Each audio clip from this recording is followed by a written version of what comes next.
So ayan guys, sinalang na nga po ni Jude ang ating background music. Welcome guys, this is being your host Master Simpleman.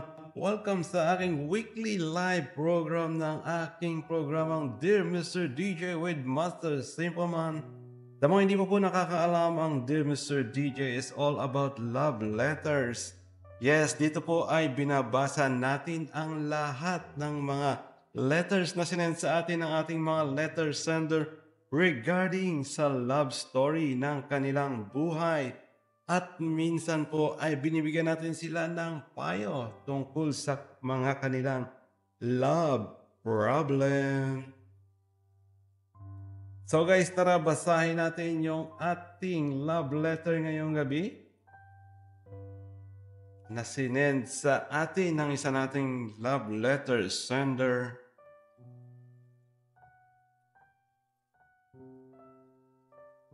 Dear Mr. DJ, isang malamig na gabi dito sa probinsya. Habang nakaupo ako sa lumang duyan sa ilalim ng punong mangga, iniisip ko kung paano nagsimula ang lahat. Kung paano ako napaniwalang ang isang tulad niya ay mamahalin ako habang buhay.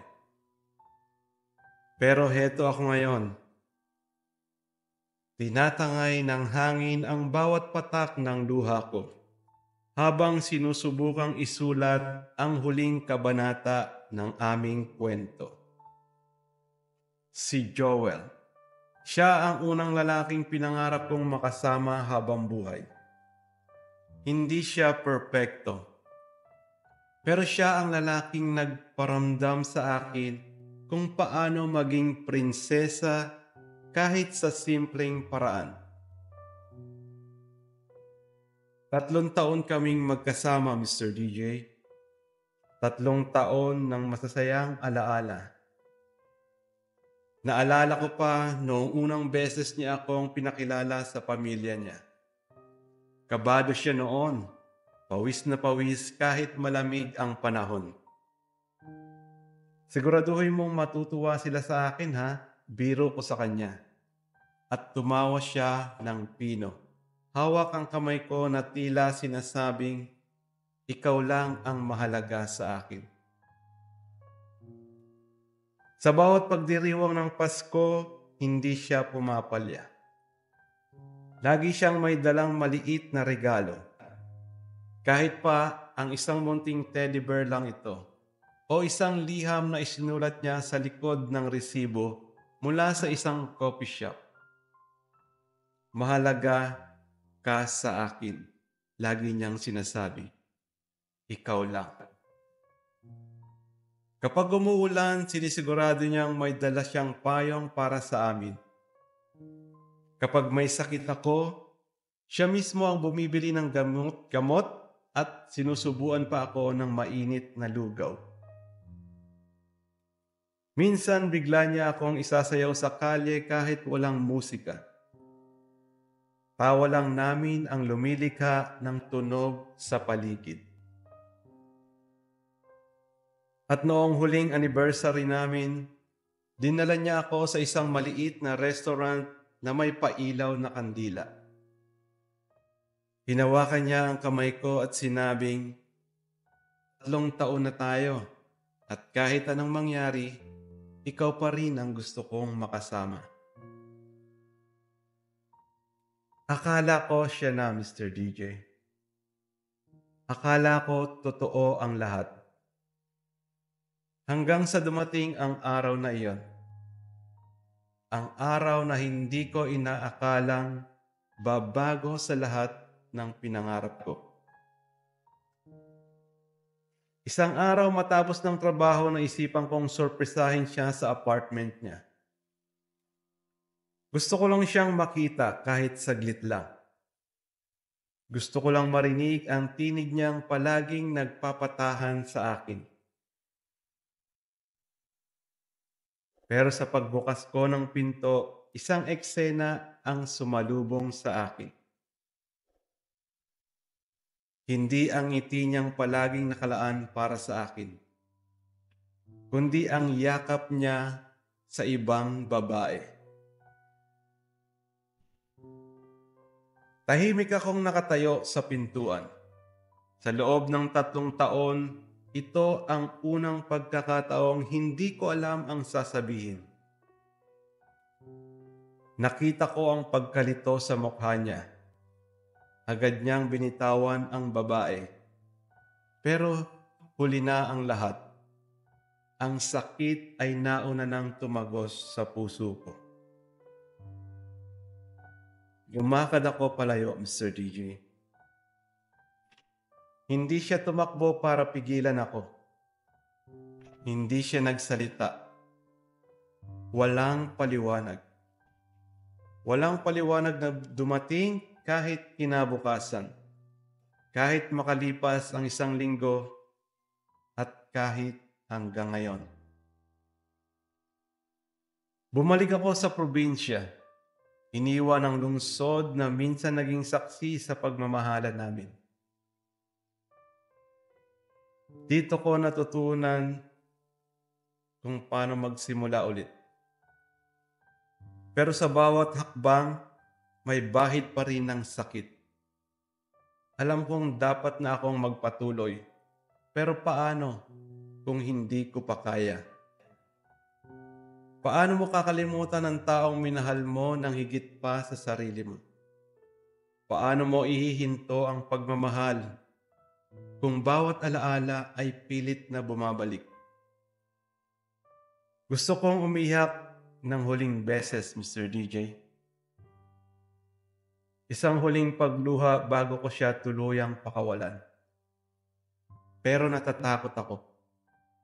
Natatakot akong baka kahit sa huling luha ko, mahal ko pa rin siya. Mr. DJ, paano ba?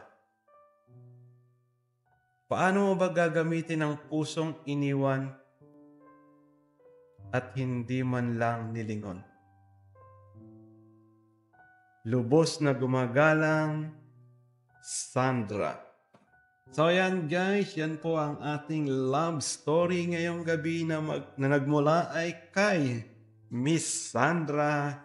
So ang ginagawa ko po ay binibigyan ko ng payo at ang payo ko po ay sinusulat ko na para isisend ko rin sa kanya kung saan siya nagpadala ng kanyang love letter. So tara, bigyan natin siya ng kaunting payo man lang.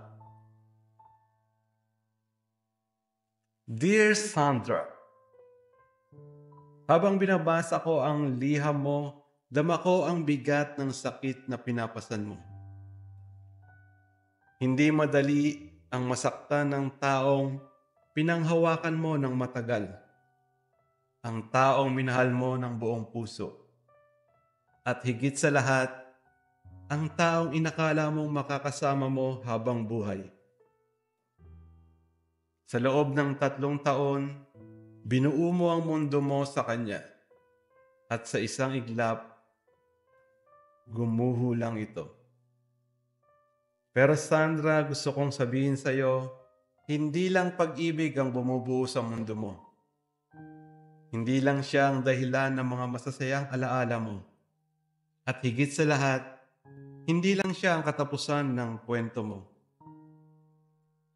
Ang sakit ng pagtataksil ay parang sugat na hindi mo agad makikita kung gaano kalalim. Pero ramdam mong humahapdi. Sa simula, hindi mo alam kung paano gagalaw, kung paano magpapatuloy.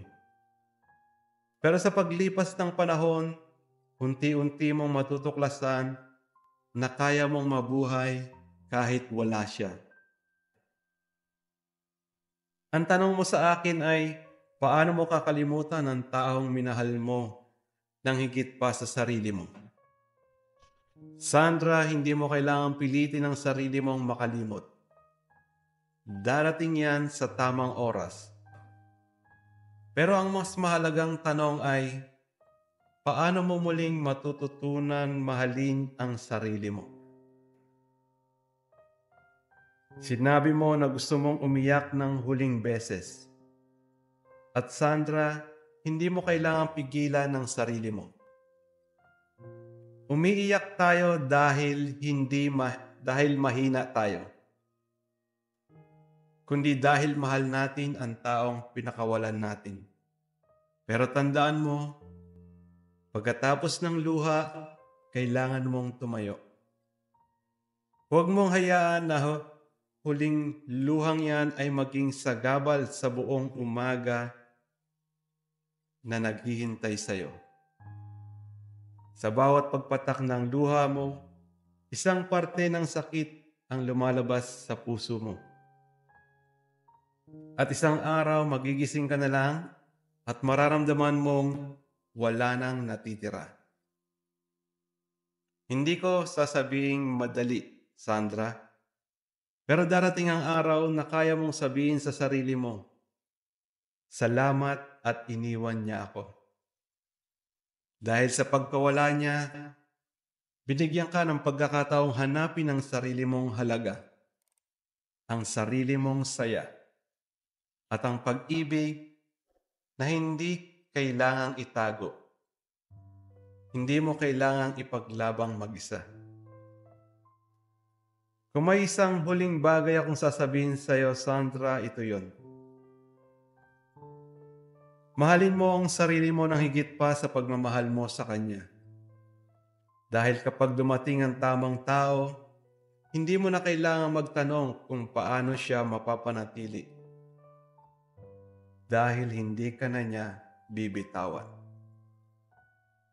Sandra, it's time to let go. Not just for him, but of the pain. Lubos na gumagalang, Mr. DJ. So ayan guys, yan po yung ating love story ngayong gabi. At binigyan natin siya ng kaunting payo para naman gumaan yung kanyang sakit na nararamdaman. So kadalasan guys, at ngayon po ay medyo kailangan natin siyang bigyan ng napakagandang music para sa kanyang love story, ang isang requested song para sa kanyang nire-request na kanta. So guys, ito po yung kanyang requested song ngayong gabi. One Last Cry by Brian McKnight. Pero bago yan guys, magpapatalastas muna tayo, bibitinin natin para kumita naman yung ating mga sponsor.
So, ayan guys, nagbabalik tayo. Salamat sa lahat ng ating mga sponsors. And isang maikling patalastas ulit. Guys, available na po sa Amazon Market ang aking very first book, Simple Man, The Rise of an Unlikely Hero. Ito po ang kauna-unahang book na sinulat ko. So, ayan, na-approve na tayo ni Amazon. It is already available on the Amazon.com market. Yes, so guys, please do check my first book, and please do get a copy. This is a superhero story intended for your children. So guys, please do get a copy of my very first book. At isa po ko lang announcement ulit. Yes guys, available na rin po out in the market ang aking very first single.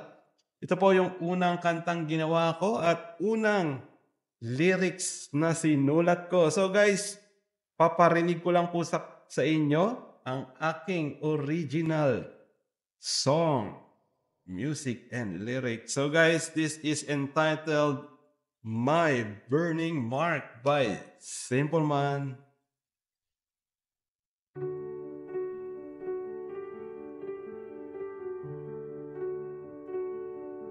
I've been knocked down too many times, lost my footing in the climb, but here I stand, heart in my chest. Bet you thought I'd lay to rest. The storms, they came to steal my ground, but my roots dug deep, they won't back down. I blurred the tears, I fought the ache, built a fire no winds can shake. I'm unbreakable, can't be torn apart. With every crack I've grown a stronger heart. Turn the pain to power, light the spark. No shadow stronger than my burning mark. The echoes try to drown my voice. I've learned to rise and make the choice to stand my ground and face the fear, defiance screams for all to hear. I am a stone that bends but won't divide, born of bellows and the waves that cry. This skin may scar, but it tells my stories. Every break writes another glory.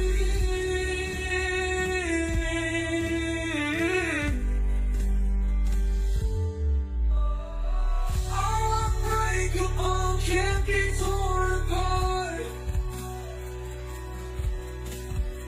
With every crack I've grown a stronger heart.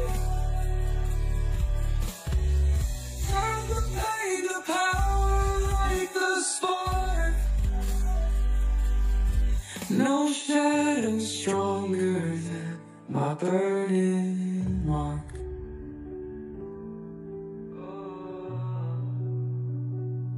My burning mark.